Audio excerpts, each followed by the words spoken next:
So as we mentioned previously, quality control is very critical to commit well solutions. The last quality control check is the flow loop.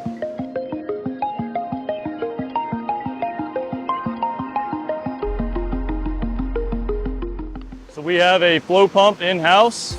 Because each BHA is custom designed per well and the setting rate of each BHA is set and designed for each particular well, the last final quality control check is the flow loop. So as you can see Shane here operating the flow loop, we currently have a BHA in the flow loop. What the flow loop allows us to do is increase our flow rate to be able to see exactly at what flow rate the BHA is setting. This allows us to confirm the current setup of the BHA to the design setting rate.